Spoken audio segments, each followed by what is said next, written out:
Hello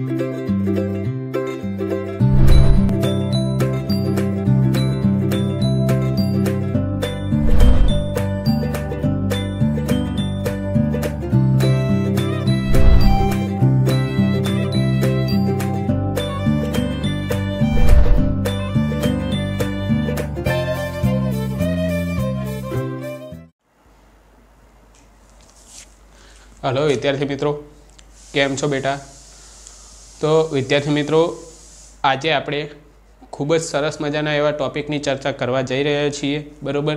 जे टॉपिकनुं नाम छे बेटा डीएनए कुंतलनुं पेकेजिंग। मतलब शुं छे? तो तमने खबर छे के भाई आपणे आगळ चर्चा करी हती के डीएनए जे छे ने बेटा, ते डीएनए नी लंबाई 2.2 मीटर छे। केटली छे बेटा? 2.2 मीटर। तो आ जे 2.2 मीटर धरावतुं डीएनए जे छे बेटा, ते डीएनए एकदम सूक्ष्म, अहींया जो आ मैं टिक कर्युं छे, एकदम सूक्ष्म एवा कोष केंद्रमां केवी रीते समातुं हशे?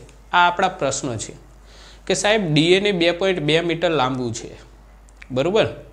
तो आ डीएनए जे छे ते एकदम नानकड़ा एवा कोष अने तेमां पण कोष केंद्र जेने आपणे नरी आंखे जोई नथी शकता ते कोष केंद्रमां केवी रीते समातुं हशे? तो ए केवी रीते समाय छे तेनी आखी समजूती आपणने आ थियरी आपे छे, जे थियरीनुं नाम छे डीएनए कुंतलनुं पेकेजिंग। हवे तमे कहेशो के साहेब डीएनए कुंतल केम? कारण छे के आपणे आगळनुं तमे जोई लेक्चर जोयुं हशे तेनी अंदर डीएनए આવી રીતે હતો, બેવડા कुंतलमय। जे आ आखी जे रचना छे, आखું સ્ટેન્ડ, તેને આપણે શું કહીએ છીએ બેટા? कुंतल कहीए छे। तो आ आखું जे स्टेन्ड छे ते कुंतल छे। तो एनी रचना जे छे ते केवी रीते एक नानकड़ा कोष केंद्रमां समाय छे ते आपणे भणवानुं छे। तो पहेલું तो आपणे जोईए बेटा, तो पहेलो पॉइंट छे के बे क्रमिक जोड़ वच्चेनुं अंतर। बे क्रमिक जोड़ मतलब के बे क्रमिक जे बेज जोड़ छे तेनी वच्चेनुं अंतर के आपणे जोयुं हतुं, बरोबर बेटा? आवी रीते तो आ एक बेज जोड़ अने आ बीजी बेज जोड़, तो आ बे बेज जोड़ वच्चेनुं अंतर आपणे त्यारे जोयुं हतुं 0.34 नेनोमीटर अथवा 0.34 एंगस्ट्रॉम, बरोबर। जेने अहींया कन्वर्ट कर्युं छे 0.34 नेनोमीटर, मतलब के इने मीटर में कन्वर्ट करो बेटा तो 0.34 गुण्या 10⁻⁹ मीटर, बरोबर। तो आ शुं छे? बे बेज जोड़ वच्चेनुं अंतर। हवे बात करीए बेटा मानव जे छे, मानवनी अंदर हेप्लॉइड जीनोमनी संख्या, हेप्लॉइड जीनोमनी संख्या केटली छे बेटा? तो ते छे 3.2 बिलियन बेज जोड़। शुं छे? त्यांथी समजशुं के मानव हेप्लॉइड जीनोमनी संख्या पूछाय तो केटली थाय बेटा? हेप्लॉइडनी वात करीए, हेप्लॉइड एटले n, डिप्लॉइड एटले 2n, अथवा हेप्लॉइड एटले बेटा एककीय, एककीय एटले हेप्लॉइड। पछी द्विकीय, द्विकीय एटले बेटा डिप्लॉइड, बरोबर। तो हेप्लॉइड जीनोमनी संख्या छे 3.2 बिलियन बेज जोड़, ज्यारे डिप्लॉइड जीनोमनी संख्या बेटा याद राखशुं, डिप्लॉइड एटले डबल, तो 32 ना डबल 64, तो 6.4 बिलियन बेज जोड़। तमने पूछाय के डीएनए नी लंबाई साबित करो, तो डीएनए नी लंबाई आवी रीते साबित थशे, गणतरी करी शको छो तमे। 6.4 गुण्या 10⁹ गुण्या 0.34 गुण्या 10⁻⁹। तो जवाब तमारो मळशे बेटा 2.2 मीटर। जवाब शुं आवशे बेटा? 2.2 मीटर। तो आ शुं हतुं? आ एकदम सामान्य माहिती हती। हवे बेटा आपणे बे कोषो छे, आपणे बे प्रकारना जुदा जुदा कोषो जोईए छीए। कया कया बेटा? तो एक छे आदिकोष केंद्रीय कोष अने एक छे सुकोष केंद्रीय कोष। आ बंनेथी बंनेमां डीएनए कुंतलनुं पेकेजिंग जोईए तो केवुं छे? तो आदिकोष केंद्रीय कोषनी वात करीए तो तेमां वधारे माहिती आपणे लेवानी नथी। आपणे जे माहिती छे ते जोवानी छे आपणे सुकोष केंद्रीय कोषमां। तो आदिकोष केंद्रीयनी एकदम सामान्य माहिती जोई लीए बेटा। तो आदिकोष केंद्रीय में पहलू तो एक्जाम्पल क्यों लई सकीए? तो ई कोलाई बेक्टेरिया, तेनी अंदर आपने खबर है बेटा बेक्टेरिया में क्यारे कोष केंद्र होतुं नथी। मतलब के कोष केंद्रनो शुं होय छे? अभाव।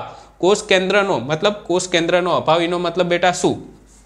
तो जे कोष केंद्र छे आखुं ई शेनुं बनेलुं छे? आवरणनुं। तो आ आवरण जेवुं कंई होतुं नथी, एटले तमे कही शको के तेनी अंदर कोष केंद्र होतुं नथी।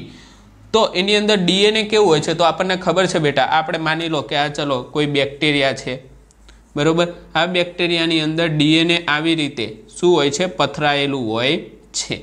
तो आ डीएनए जे होय छे बेटा ते केवुं होय छे ऋण भारित होय छे। आ शब्द खास याद राखजो कि डीएनए जे होय छे बेटा ते हमेशा केवुं होय छे ऋण भारित होय छे, ज्यारे प्रोटीन छे ते हमेशा केवुं होय छे बेटा धन भारित होय छे। खास याद राखीशुं कोईपणनुं डीएनए लई लो, एवुं नहीं कि आदि कोष केंद्रीय कोषनुं गमे ते आदि लई लो शुं लई लो, कोईपण कोष केंद्रीय कोष छे तेमनुं डीएनए हमेशा ऋण भारित हशे अने प्रोटीन हमेशा धन भारित होय छे।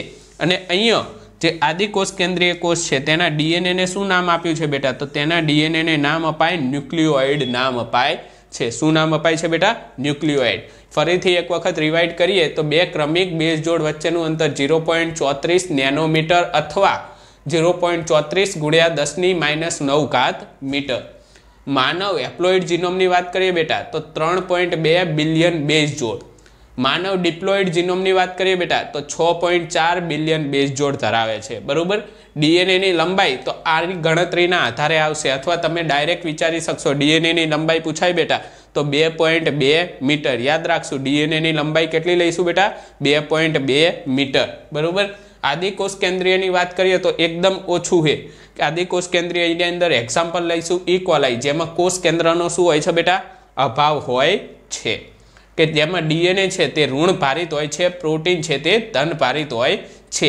अने आ जे डीएनए छे तेने आदि कोष केंद्रीय में शुं नाम आपेलुं छे, न्यूक्लियोइड तरीके ओळखाय छे। तो बेटा तमे साथे साथे लखता होय तो खूब ज सारूं छे, अने जो तमे नथी लखता तो तमे एक वखत स्क्रीनशॉट लई लो, पछी पाछळथी तमे लखी शको छो।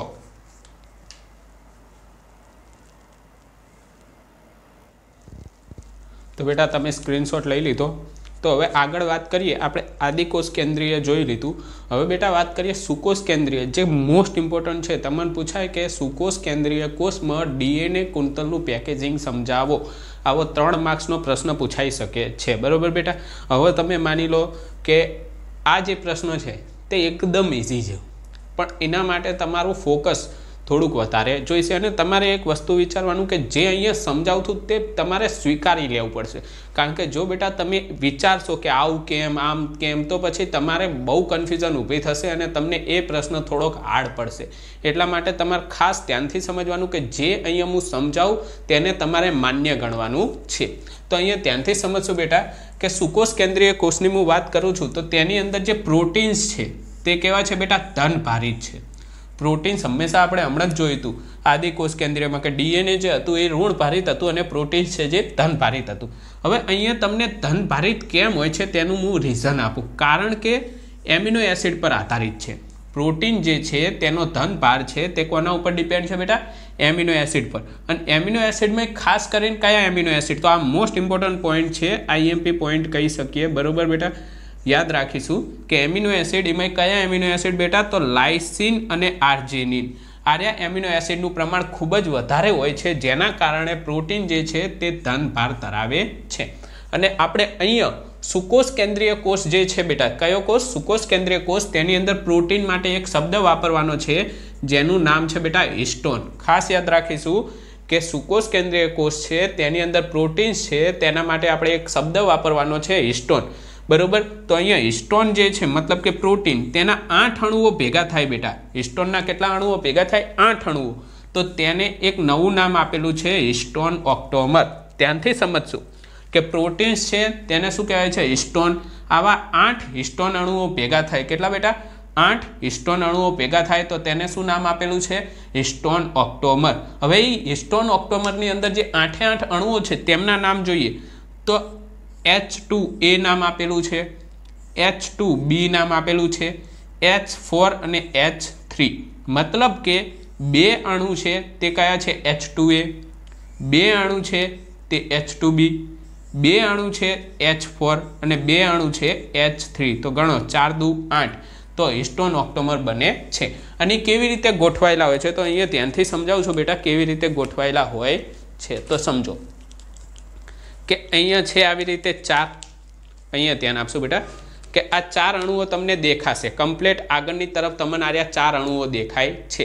હવે એવા ને એવા 4 અણુઓ ક્યાં હશે બેટા? એક્ઝેક્ટ તેની પાછળ. એટલે તમે જ્યારે બી આકૃતિ જોશો તો તમને આકૃતિની અંદર 8 નહીં જોવા મળે, પણ હિસ્ટોનના 4 અણુઓ જોવા મળશે. એટલે તમે કન્ફ્યુઝ નહીં થવાનું બેટા.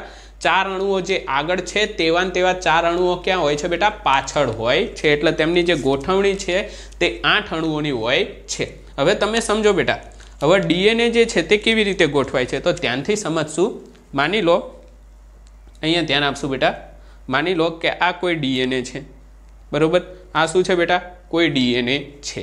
આ ઇયરફોન છે, તમે કહી શકો કે સાહેબ હેન્ડ ફ્રી છે. હા ચલો, આ એક ડીએનએ છે. હવે આ ડીએનએ ગોઠવાય છે કેવી રીતે? ચલો ત્યાંથી સમજશું કે આ મારી જોડે હિસ્ટોન ઓક્ટોમર છે. હવે જ્યારે એક હિસ્ટોન ઓક્ટોમર છે ને, તો આ માની લો કે ડીએનએનો એક છેડો છે, તો ત્યાંથી શું થશે? આવી રીતે ડીએનએ વીંટળાવાનું ચાલુ થશે. આવી રીતે ડીએનએ કેટલા રાઉન્ડ મારશે? 2 રાઉન્ડ મારે છે. ત્યાંથી સમજશું ડીએનએ કેટલા રાઉન્ડ મારે છે બેટા? 2 રાઉન્ડ મારે છે. દરેક હિસ્ટોન ઓક્ટોમરની અંદર અથવા દરેક હિસ્ટોન ઓક્ટોમરની ઉપર ડીએનએ કેટલા સર્કલ કરશે? 2 રાઉન્ડ મારે છે. અને પછી આગળ જો અહીંયા કે આ ડીએનએ છે, અહીંયા 2 રાઉન્ડ મારીને આગળ, પાછું અહીંયા હિસ્ટોન ઓક્ટોમર, અહીંયા 2 રાઉન્ડ મારીને આગળ, પાછું અહીંયા હિસ્ટોન ઓક્ટોમર 2 રાઉન્ડ મારીને આગળ. આવી રીતે કમ્પ્લીટ કેટલા? 2 રાઉન્ડ મારે છે. આ ખાસ ધ્યાનથી સમજવાનું છે. તો હવે તમે જુઓ બેટા, આ આકૃતિ તમે જુઓ, આની અંદર શું શું છે? આની અંદર 2 ઘટકો છે. કયા કયા બેટા?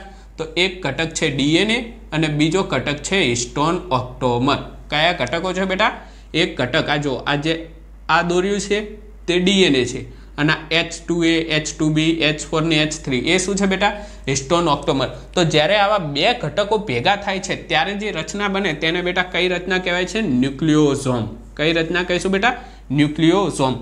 અને આવા 6 ન્યુક્લિયોઝોમ બને ને બેટા, કેટલા? 6 ન્યુક્લિયોઝોમ બને, તો એને કઈ રચના કહેવાય છે? સોલેનોઇડ. ધ્યાનથી સમજશું કે એક ન્યુક્લિયોઝોમ છે, એવા 6 ન્યુક્લિયોઝોમ બને, બરોબર? જોવા અહીંયા બેટા, આ રહ્યા આ 6 ન્યુક્લિયોઝોમ. તો આ 6 ન્યુક્લિયોઝોમ બને તો એને બેટા કઈ રચના કહેવાય છે? સોલેનોઇડ. અને આની અંદરથી દરેકને શું નામ આપેલું છે બેટા? ક્રોમેટિન. અને ક્રોમેટિન માટે એક ખાસ યાદ રાખશું કે ક્રોમેટિન જે છે બેટા, અહીંયા ધ્યાન આપશું કે ક્રોમેટિન જે છે તે ક્રોમેટિન તંતુ તરીકે ઓળખાય છે. આ જો આખું શેના તરીકે ઓળખાય છે? મેં અહીંયા લખ્યું છે ક્રોમેટિન તંતુ તરીકે. અને આ ક્રોમેટિન તંતુ જે છે એ જ્યારે ભાજના અવસ્થા, હવે તમે કહેશો સાહેબ ભાજના અવસ્થા, તો આના માટે બેટા તમારે 11મા ધોરણમાં ઝાંખવું પડશે. 11મા ધોરણની અંદર તમારું ચેપ્ટર નંબર જે છે આપણે કહીએ કોષ ચક્ર અને કોષ વિભાજન, 10મા નંબરનું, બરોબર બેટા? એ 10મા નંબરની અંદર તમે સમભાજન જોશો બેટા. એ સમભાજનની અંદર તમે એની અવસ્થાઓ જોશો બેટા. એની અંદર તમને જોવા મળશે ભાજના અવસ્થા. તો અહીંયા જ્યારે ક્રોમેટિન જે છે બેટા તે ક્રોમેટિન તંતુ બને છે, અને ક્રોમેટિન તંતુ જે છે તે ભાજના અવસ્થા દરમિયાન શેમાં ફેરવાય છે બેટા? રંગસૂત્રમાં ફેરવાય છે. ક્યાં શેમાં ફેરવાય છે બેટા? રંગસૂત્રમાં. અને ક્રોમેટિન શું છે બેટા? તો ક્રોમેટિન એ શું છે? ન્યુક્લિયોઝોમ છે, બરોબર? શું છે બેટા? ન્યુક્લિયોઝોમ. અને અહીંયા યાદ રાખશું કે એક ન્યુક્લિયોઝોમ છે તેની અંદર ડીએનએ કુંતલની 200 બેઝ પેર. એક ન્યુક્લિયોઝોમ છે, આ માની લો કે એક ન્યુક્લિયોઝોમ, તેની અંદર આ જે ડીએનએ વીંટળાયેલું છે તે ડીએનએનું માપ કેટલું હોઈ શકે બેટા? 680 એંગસ્ટ્રોમ હોઈ શકે. તમને આવું એકદમ સામાન્ય પણ તમારા ધ્યાનમાં ના આવ્યો હોય એવો પ્રશ્ન નીટમાં પૂછાઈ જાય છે કે એક ન્યુક્લિયોઝોમની અંદર ડીએનએ કુંતલની લંબાઈ જણાવો, તો કેટલી હોઈ શકે બેટા? 680 એંગસ્ટ્રોમ. અને તેની અંદર બેઝ પેર પૂછાય તો કેટલી બેઝ પેર હશે બેટા? 200 બેઝ પેર હોય. બેઝ પેર કહું છું, જોડ, બરોબર? એકલા બેઝ નહીં, બેઝ પેર, બેઝની જોડ, બરોબર બેટા? આ યાદ રાખીશું. હવે તમે એક વસ્તુ વિચારશો બેટા કે ક્રોમેટિનમાં આવેલા ન્યુક્લિયોઝોમ, આ જે છે બેટા આખી ક્રોમેટિન તંતુની વાત કરું હું, આખા ક્રોમેટિન તંતુની વાત કરું બેટા, તેની અંદર આવેલા આ જે ન્યુક્લિયોઝોમ છે, આ જે ન્યુક્લિયોઝોમ છે બેટા, એ ન્યુક્લિયોઝોમ કેવા લાગે? હવે તમે એક વસ્તુ વિચારો, આ જે છે આપણે ક્રોમેટિન તંતુ તેને એકદમ ખેંચી લઈએ. શું કરીએ બેટા? ખેંચી લઈએ તો કેવા લાગે છે?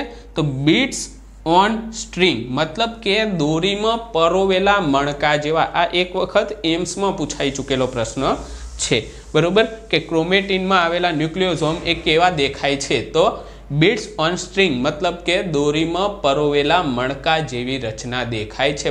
બહુ અગત્યનો પોઈન્ટ છે, આને પણ હું આઈએમપી કહી શકું છું. હવે તમે કહેશો સાહેબ કે બધા હિસ્ટોન પ્રોટીન જે છે અથવા બધા પ્રોટીન્સ છે તેની ઉપર ડીએનએ આવી જતું હશે? તો ના બેટા, અમુક પ્રોટીન્સ એમનામ પડ્યા રહે છે. જો મેં અહીંયા લખ્યું છે કે જે વધારાના પ્રોટીન્સ છે, મતલબ કે જેના ઉપર ડીએનએ નથી વીંટળાતું તેવા વધારાના પ્રોટીનને શું નામ આપ્યું છે? તો અહીંયા ધ્યાનથી સમજશું. વધારાના પ્રોટીનને નોન હિસ્ટોન ક્રોમોઝોમલ પ્રોટીન કહેવાય છે. શું કહેવાય છે બેટા? નોન હિસ્ટોન ક્રોમોઝોમલ પ્રોટીન કહે છે. જો એકદમ સહેલું છે, આવડી જાય એવું છે. એક વખત રિવાઇડ કરી લઈએ કે સુકોષ કેન્દ્રીય કોષ, તેની અંદર પ્રોટીન્સ છે જે ધન વીજભારિત હોય છે, જેમનો ધન વીજભાર એ એમિનો એસિડ પર ડિપેન્ડ છે. કયા એમિનો એસિડ પર બેટા? તો લાઇસિન અને આર્જિનિન. અને પ્રોટીન છે એને અહીંયા આ પોઈન્ટની અંદર આપણે શું નામ આપીએ છીએ? હિસ્ટોન નામ આપીએ છીએ. તો આવા હિસ્ટોનના 8 અણુઓ જોડાય એટલે શું બને છે બેટા? હિસ્ટોન ઓક્ટોમર બને છે. આ હિસ્ટોન ઓક્ટોમર સાથે જ્યારે ડીએનએ વીંટળાય છે ત્યારે શું બને છે બેટા? ન્યુક્લિયોઝોમ બને છે.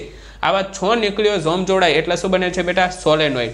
અને સોલેનોઇડની અંદર જોવા મળતા પુનરાવર્તિત એકમ, તેને આપણે શું કહીએ છીએ બેટા? ક્રોમેટિન કહીએ છીએ. ક્રોમેટિન જે છે તે ભેગા મળી અને શું બનાવે છે બેટા? ક્રોમેટિન તંતુ બનાવે છે. તો આ ક્રોમેટિન છે તે ક્રોમેટિન તંતુ બનશે અને ક્રોમેટિન તંતુ જે છે તે ભાજના અવસ્થા દરમિયાન રંગસૂત્રમાં પરિણમે છે. એવી જ રીતે બેટા ક્રોમેટિનમાં આવેલા ન્યુક્લિયોઝોમ, આ જે આખું ક્રોમેટિન તંતુ છે તેની અંદર આવેલા જે ન્યુક્લિયોઝોમ જે છે બેટા, બરોબર, તે ન્યુક્લિયોઝોમ કેવા દેખાય છે? તો બીટ્સ ઓન સ્ટ્રિંગ, મતલબ કે દોરીમાં પરોવેલા મણકા જેવા દેખાય છે. ત્યારબાદ વાત કરીએ બેટા કે એક ન્યુક્લિયોઝોમ હોય તો તેની અંદર ડીએનએ કુંતલની લંબાઈ કેટલી હોય છે? તો 680 એંગસ્ટ્રોમ. અથવા તેની અંદર ડીએનએ કુંતલની કેટલી બેઝ પેર જોડાયેલી હોય? તો 200 બેઝ પેર જોડાયેલી હોય છે. હવે માની લો કે એવા પ્રોટીન્સ કે જેમના પર ડીએનએ ગોઠવાયેલું નથી અથવા ડીએનએ વીંટળાતું નથી, તેને શું કહેવાય છે? તો તેવા વધારાના પ્રોટીન્સને નોન હિસ્ટોન ક્રોમોઝોમલ પ્રોટીન્સ કહે છે. તો બેટા તમે આના સમજી ચૂક્યા છો. એક વખત હજી તમારે ધ્યાન આપવું હોય તો તમે ધ્યાનથી જોઈ લો, સ્ક્રીનશોટ લઈ લો અને તમે તમારા ચોપડામાં યોગ્ય રીતે લખો, જેથી તમને કમ્પ્લીટ તૈયારી કરતા ફાવે.